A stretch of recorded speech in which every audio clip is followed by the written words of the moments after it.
Very well. Look at, it's funny because as you've been talking to your guests, I have been digesting new things that are popping into the slides. There is stuff in the slides that is literally 10 minutes old because things are changing so quickly. And this is exactly where I want to begin, because the first thing we have to start with is that we are in an unprecedented time. And oh my God, that word is going to get overused over the next little while. We saw more change in March and April of 2020 than most of us have seen in all of the rest of our lives. Now, I am a professional futurist, and that means that I like to work in nice long spans of time. I have a podcast called The Next Billion Seconds because a billion seconds is around 31 years. It's a generation. It's a very comfortable length of time for a futurist to work. Now, clients will come to me and say, tell us what's going on in 5 years or 10 years. That's fine. We can generally see out and predict accurately to about 20 years, or I should say we used to be able to do that, and then this happened. And when the virus came, essentially what happened was it fogged up our view. Things became so unpredictable because things were changing so rapidly that we lost our ability. Now, as I say, futurists really do like to take the long view. That's kind of where we're happiest. But it's not always possible. And it was specifically not possible this year. And there is one date in particular where the future became completely cloudy. In Australia, that was the 12th of March. That was when things were changing so rapidly it became impossible to know from one half hour to the next whether the world was going to be recognizably the same. All businesses and all people and all governments everywhere, we all rely on the fact that the next hour is going to be a lot like the hour that came before it. And all of a sudden, that stopped being true. The world stopped being predictable. So our ability to plan basically went haywire. We couldn't plan anymore. The only thing that we could do as the epidemic was growing exponentially, as it was spreading into a pandemic, was to go into lockdown. Because when you're in an exponential growth of a pandemic, the only thing you can actually do is to focus on exiting the exponential growth. This is a lesson that's being learned in the United States right now and will be repeated until they actually learn it. All right. In Australia, we did super well. We went into lockdown. We hid under the doona, as the Prime Minister says. We basically vacated the cities. We found things to do at home. And what did we do? As we were told, we flattened the curve. Now, here's the thing. Our ability to plan, to know what was going to happen on the next day or the next week or the next month, that's basically directly tied to our ability to flatten the curve. It's as if the curve becomes a wall and we can't see in front of it. And so our ability to plan in the future actually relies on us flattening the curve and giving us a longer and longer view of the horizon. And we were good at this. By the middle of April, we were able to see a few days into the future. By the beginning of May, we were able to see whole weeks into the future. By the end of the May, we could see all the way to the end of this month, June. And I'm thinking now, at the end of June, we can see pretty reliably almost all the way through the next financial year. And so what I want to do is take a look at what we can see predictably in the next financial year. Now, the first thing that we need to know, the overarching theme of the next financial year, is that we will be asking ourselves one question all of the time. We'll be asking it in lots of different ways. It will be coming from lots of different places. But the question we will be asking is, are we okay? Now, in Australia, this question is going to have a very particular resonance because we weren't okay going into the pandemic. I know most of us have sort of pushed it out of mind, but we're all still reeling from the fact that the country literally caught fire, that all of the cities became clouded with unbreathable smoke, that had only just ended before we hurled headlong into the pandemic. And so there's all of this stuff that's still rattling around in us, in our heads, in our businesses, in our nation, that is unfinished business. And so we would be forgiven if we were able to say, look, we need a bit of a breather. We need a bit of a timeout. And so we will be checking in with one another. We will be asking ourselves, are we okay? How are we doing? Businesses will be asking themselves, are we okay? How are we doing? Are we adapting? Are we managing to make it through this very difficult time? Governments will be asking themselves, are we okay? because everyone is aware that things are fundamentally different. Things are not really that great, and that it's going to take a period of time, and no one really knows how long, to recover from this. And so there's this sense of deep uncertainty in business when it's going to be asking itself, are we okay? Are our customers okay? Are our vendors okay? Are our supply chains okay? And governments will be asking, are the people okay? Are they getting enough money? Do they have enough jobs? Do they have enough assistance? All of these questions will be front of mind. We are not going to be able to leave them behind over the next fiscal year. They will shape everything that we do as individuals, as businesses, and as nations heading forward. All right. The first thing we have to really grasp about this new world, in which we're constantly asking ourselves whether we're okay, is that there has been a fundamental shift in priority. Biosecurity is the new profitability when you're talking about businesses. But biosecurity is going to be reflected in the actions of individuals, it's going to be reflected in the actions of institutions, and it's going to be reflected in the actions of governments. So let's take a look at each three of these. The beginning of this month, I had to go to the Apple store to pick up an adapter. The Apple stores had recently reopened after being closed for the pandemic. When I arrived at the Apple store, this is at Broadway in Sydney, well, I was handed a mask. I was handed a mask, and I was given my temperature, which was 36.6, a fine temperature, and I was waiting in a correctly socially distanced line outside the Apple store as I waited to get my component. And they didn't even let me in the Apple store because my component was ready on delivery. I'd ordered it online. Meanwhile, I'm staring into the Apple store. Now, normally this Apple store is a beehive of activity. But in fact, there's only one guest, one customer per Apple store employee. Each of them are being let in individually from this correctly socially distanced line. And you're like, wow, it's a very different way of working. What it's doing is Apple is very clearly sending a signal that biosecurity for their employees and for their customers is their top priority, that the world's most profitable corporation is willing to do less business because they understand that biosecurity is the new priority. And we will see more and more examples of this public performance of biosecurity. So I ordered a share car the other day on Ola. All right. And as I ordered this, I ordered an Ola Pro, which was promised to be sanitized. I got a series of messages, and here they are as they came out on my smartphone, about how clean this car was, about how much they were taking steps to protect me from the driver and the driver from me, and that it would all be completely clean and completely clear. So this is a public performance of biosecurity, both on their part as a business, but on my part as a consumer of a service, to know that I can be safe. All right, so that's how it's going to work at the consumer level. The business level, well, the interesting thing is the NRL has actually given us the way forward, because when we just entered into the lockdown, the NRL was already talking about restarting the season. And everyone was laughing about this. How could you even think in these terms? But the one message that they made very clear is that they'd already hired a biosecurity officer. Now, biosecurity is not a word that we really used an awful lot before the pandemic. It was used primarily in terms of agriculture, because you'd have to sort of make sure that the borders were closed to all sorts of things that could injure crops. But now what we're seeing is that biosecurity is, in fact, a major factor in every business that's operating at scale. That, in fact, putting biosecurity front and center is the thing that allows the business to operate in this new environment. And that if you don't do that, then you're not going to be able to operate, because you're going to present a threat to your customers, a threat to your employees, and possibly a threat to the nation. And so all of the services that you'll need will not be available to you. So the NRL really established a precedent for how businesses could operate. And we saw the AFL follow similar precedents. And in fact, what we saw just last weekend was that the AFL, although it was following similar precedents, actually got hung up by this, because one of the players for the AFL got tested positive for coronavirus on Friday and caused the game that Essendon was going to be having with Melbourne to get cancelled because of that positive test. So they are so careful about observing their own biosecurity practices that they're actually seeing an impact to the way they're doing business. So biosecurity isn't just following new practices.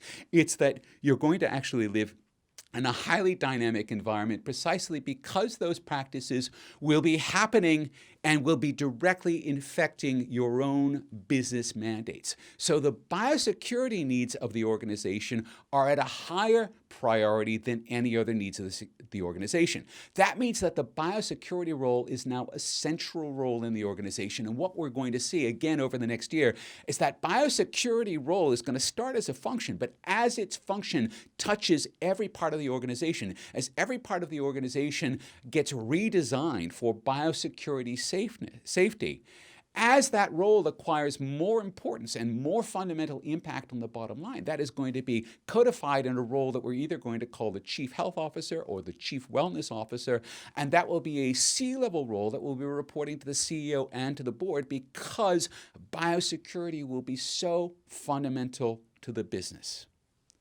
Now that's the individual level and the organizational level. Let's take a look up at the national level. Biosecurity, when it was about agriculture, it was about preventing a bug from getting in the country that might infect something, or perhaps a pest that could come in and affect a crop.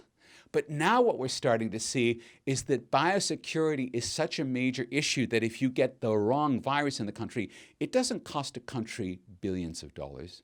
It costs the country trillions of dollars. I mean, no one really knows what the final price tag for the pandemic will be in Australia, but it's not unreasonable to believe that will be on the order of $1 trillion. And that means that biosecurity is no longer an issue of agricultural security. It's now an issue of national security. And you saw this played out last week. Last week, New Zealand thought that they had the virus beat. They thought that they'd eradicated the virus. And then, of course, because of some mistakes that were made in quarantine, what we actually saw was that the Prime Minister of New Zealand then went in and actually got the military to start to enforce the quarantine. It's very similar to what we did when we started quarantining incoming passengers here. That, in fact, biosecurity is now so important to national security, it's seen as being central. One of the key things that defense has to do in the country is now protect the biosecurity of the nation. And you're starting to see how geopolitics are starting to reorient themselves around this new practice.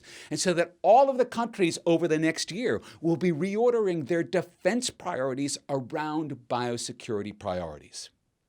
All right. We've done very well here in Australia. We've almost eradicated the virus, just as they have in New Zealand. And the thing is that presents a really interesting paradox, because while it's given us this degree of safety, it's also put us under a bubble. It's trapped us under a dome. Now, the thing is that actually we kind of like that. But it does mean that right now there are borders at each of the states, with the exception of Victoria and New South Wales, that you can't cross because these bubbles have become much smaller. They're not just national bubbles, they're now state bubbles. That's the border between New South Wales and Queensland behind me, and it is still policed. And if you try to cross that border, they will put you into quarantine for 14 days because they want to make sure you're not bringing the virus into Queensland. We all know this, and we all know that Western Australia seems to keep on pushing back the time and the date when they're going to actually open their borders to the rest of Australia because, again, they're very comfortable and they're very satisfied under their bubble. And this is also true at the individual level. We've seen this incredible comfort that people are having at home. Yes, they're cooking meals at home, but there's also now an incredible drive to actually spruce up the home, not just spruce up the home office. And I have to tell you, I'm doing this recording from the home office, which has suddenly become a full production studio over the course of the pandemic because that's necessary for my work. So I've been making investments here. Other people have been making their homes more comfortable because they're spending more time in their homes. And so we're actually getting quite comfortable inside this bubble. That bubble is now getting into our heads. It also means that now consumers are looking for things that are touchless. In March, one of the biggest search terms on Google in Australia was, "Can I clean money?" which is very funny in Australia because our money's made out of plastic, so it's actually really easy to clean. But it's also the month that Australians basically went en masse toward digital payments, towards touchless, contactless payments. It was also an enormous boost to neobanking in Australia, which tends to be mobile-based, touchless, contactless banking. And this is where you can start to see how it's going to affect finance and the finance role. Because now what we're starting to see is that there's going to be a preference for contactless across every aspect of finance, John, not just at the consumer level, but also at the organizational level, and then probably also at the national level. And of course, the other thing that's happened is that as part of that contactless drive, as that drive into the home to be safe inside the bubble, is that we've all started to work from home. People are starting to come back to work in some offices now, but that's being driven by the need. Now, there was a survey that was done in April of the different classes of businesses and how much they needed to be able to be in front of a customer, such as retail, or they didn't need to be, such as software, and oh yes, that's right, finance. Finance is one of the most amenable areas to being able to work from home, to be able to work distantly. And actually what we're seeing is this evolution of this idea of work from home into work from anywhere. So now your role as CFOs has changed completely, because not only are you now managing the finance functions, you are now managing a team that is working remotely almost all the time. And you have to go, okay, how do I manage this team? How do I manage my connection with them? How do I read them? How do I maintain the esprit de corps? How do I keep them focused on the goals that we have to achieve as an organization until further notice? Because there isn't going to be the kind of incredible pressure to bring everyone back into an office, nor are people really going to feel comfortable with that. So we now have this very interesting thing where, in fact, remote finance is working very well, but it asks us a new set of questions about how to be effective leaders when we're leading through a screen. Now, at the government level, and even at the level of businesses, the thing we're going to have to realize is that a bubble has a fixed amount of economic air in it. And the longer you stay in that bubble, the more stale the air becomes. And what we don't know is how much we can breathe that air until we start to run out of economic oxygen. And so that means that from the moment we started to understand that we were under a bubble, we started to think about how do we actually grow that bubble. And that is going to be something that families are thinking about at home. Can we grow it through the neighborhood? Can we grow it through the grandparents? Whoever it might be. It's something businesses are going to think about. Can we grow our bubble to our customers or to our supply chain? Or how do we grow it among our employees? All of these questions about bubbles. And then, of course, there's a question at the national level. How do we actually grow the national bubble? And there's always going to be a lot of tension associated with this. One really good example came from New Zealand at the beginning of the month.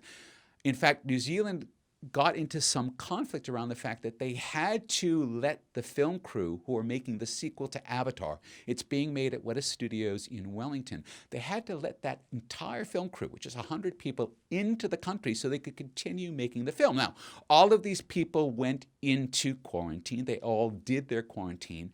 But there was a question being asked, are we doing this for economic reasons? Are we letting our safety go for economics? And there was a real threat that New Zealand would simply lose this very big film project, hundreds of millions of dollars in work, if they didn't let these people in. So there was clear economic pressure, but there's also clear danger from opening up the bubble. And this tension is going to be operating at the company level and at the national level. And it's going to be one of the main tensions that defines the next financial year.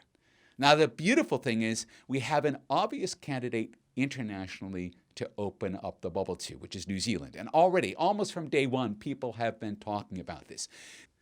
This is a very important project for us because New Zealand and Australia understand one another very, very well. And so opening the bubble between the two countries is really going to be a process of learning how to inspire confidence and trust across that border. Now, fortunately, again, the countries are very well known to one another. The governments are very well known to one another. There's a lot of people constantly going back and forth between these countries. So this is a great place to begin to learn how to open bubbles internationally, because basically, no one has a lot of experience in how to do this well, particularly not in countries that have basically nearly eliminated the infection. And so what we learn here as we grow the bubble to New Zealand will actually then influence what happens as we grow the bubble to Oceania and to other places in Asia, perhaps in Europe. that we feel comfortable with. So what we need to think about is that growing the bubble to New Zealand is an experiment. And we need to learn everything we can in this experiment so we can carry that forward into growing the bubble, gaining more economic air. Now, this is how the next year is going to look. We're going to feel like we're really, really constrained and that we're running out of oxygen under the bubble. And we're going to always feel that constraint, that there's not quite enough economic air to breathe. And we're going to look to the blue skies outside that bubble. But when we do, we're always going to be aware that there's going to be virus on the other side of that bubble. And so this tension isn't going to go away. This is a dilemma. This is just something that we're going to have to live with over the next year. All right.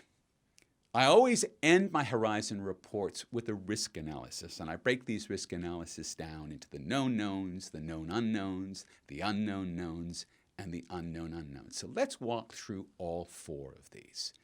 The first is the known known. You already know this. The goalposts are going to continue to move. We are in a highly dynamic environment. Yes, it is possible to plan through the next financial year. No one is going to be able to guarantee that the conditions that prevail now will prevail at the end of the next financial year or even at the end of the next month or the next quarter. Things are changing so rapidly. Now, one of the things I just stuck in before we came on live was the fact that the AFL, which had a positive COVID-19 test from one of its players, retested that player, and that player came up negative.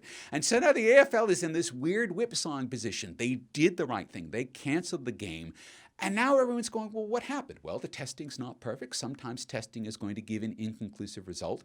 You still made the right decision based on that inconclusive result, but it now produces this highly dynamic environment that, yes, we will be subject to strange, unpredicted changes in business behavior. What this means is that all businesses need to start to build agility into their business practice. This is no longer about planning for the next financial year. This is no longer about planning for the next financial quarter. Both of those will still be important. Both of those will still need to happen.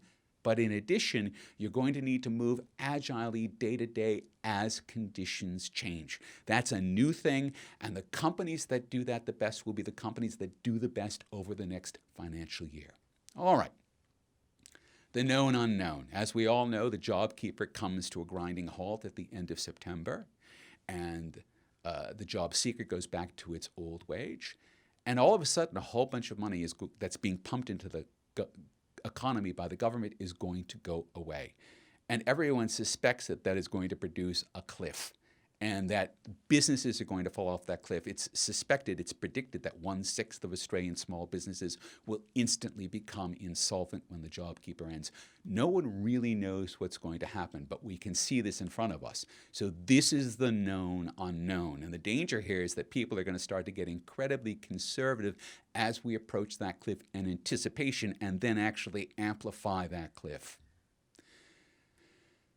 The unknown known. And this one I popped in just moments before we went to air, which is why half of the unknown known is cut off. And this is the latest statistics out of Victoria for the growth in coronavirus cases, and it is now going up very quickly. The reproduction rate is now greater than 2, which means that they may be heading into a second wave. We can't know that. We can't tell. I think the one thing that we're starting to understand is that a second wave, as much as we might not want it, a second wave is inevitable, but what's not inevitable is that a second wave is bad. We may get a second wave. We may actually have to practice some more strict conditions, as they are in Victoria right now, but that doesn't mean that we're going to get bashed like they have in Europe or in the United States or in South America. But it does mean that the second wave will definitely come. That's why it's the unknown known, because we know it's coming. We just don't know how bad it's going to be, but we do know that we have a lot of ability to mitigate that. And then finally, the unknown unknown, which is that the United States is currently descending into anarchy. And, I say this as someone who's both an American citizen and an Australian citizen. It pains me deeply to say this, but no one really knows what's going to be happening in America in the next couple of months, certainly not in the time leading up to the presidential election.